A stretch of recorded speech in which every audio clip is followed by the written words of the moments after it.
Showtime! The Capital G Show starts right now.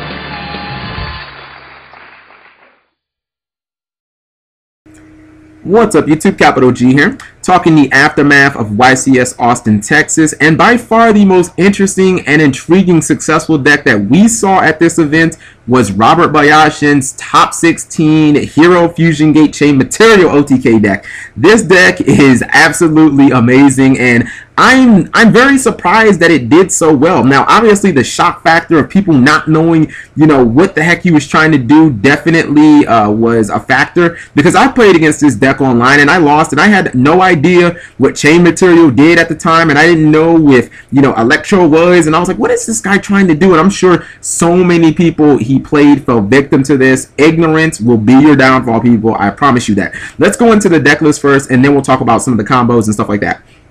He plays 3 Card D, 1 Bubble Man, 1 Clay Man, 1 Burst, 1 Avion, 3 Neos Alias, 1 copy of Stratos, obviously the best E-Hero ever, Dark Hole, 2 E-Calls. He's got Rhoda, 3 copies of Fusion Gate, because that's like 1/2 of the OTK. He's got 3 Terraformings, 2 Pot of Duality, 2 Super Polys, 2 Bottomless, 3 Chain Material, the other half of the OTK, 2 Dark Brides, 2 Fiendish Chains, 2 Mare Force, 2 Torrential Tribute, 1 Solemn Judgment, and Solemn Warning. So for starters, let's talk about the Fusion Gate Chain Material play. It's paramount to this deck's success. It's a win condition. It's incredibly difficult to stop, and if you're unfamiliar with what the hero player is going to do, you're flat out just going to get rolled because you won't know how to stop it.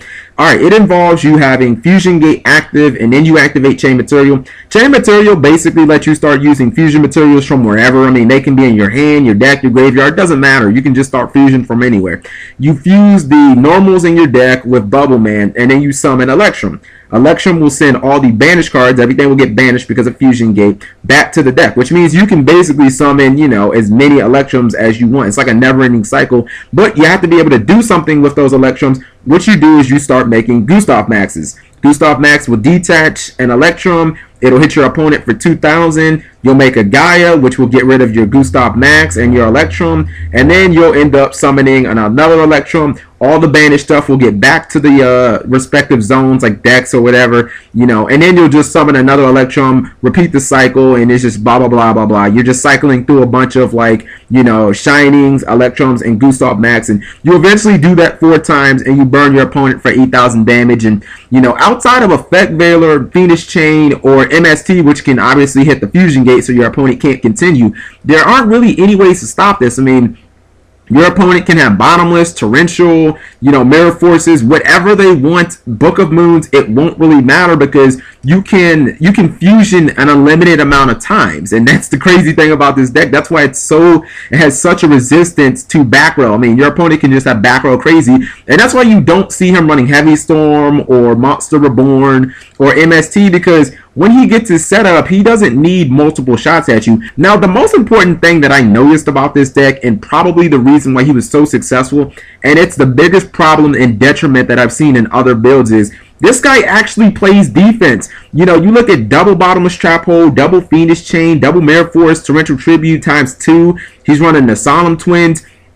He actually had a way of getting opponents' monsters off the field, of actually stabilizing his deck, of making sure that he could win games if his opponent did have cards like Effect Veiler, if maybe he just didn't get to his pieces at the right time. Maybe he activated that Fusion Gate and his opponent was like, oh crap, I'm just going to instantly MST that. I mean, if he has all this back row and stuff like that, I mean, he can live turns. I mean, the beatdown game of Neos Alias can actually be effective. I mean, we've seen that with heroes forever. Cards like Super Polymerization, you have to think about these vanillas. I mean, they basically serve no purpose in this deck outside of being, material for big synchros in the Electrum OTK. So, you can easily search these guys with like E-Car or Stratos and then pitch them for Super Poly. And Super Poly deals with Lakia. It's also flat out amazing against the water matchup. There was something that he said that I really took note of.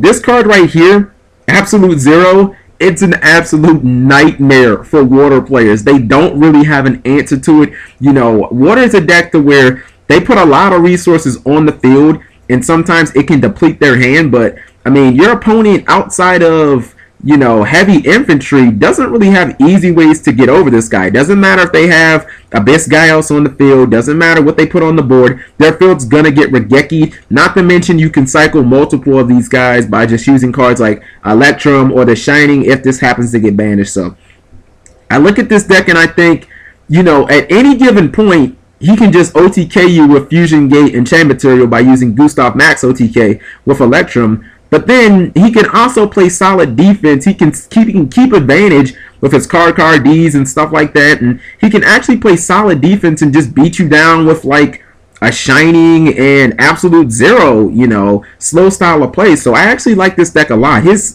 side deck was just almost immaculate.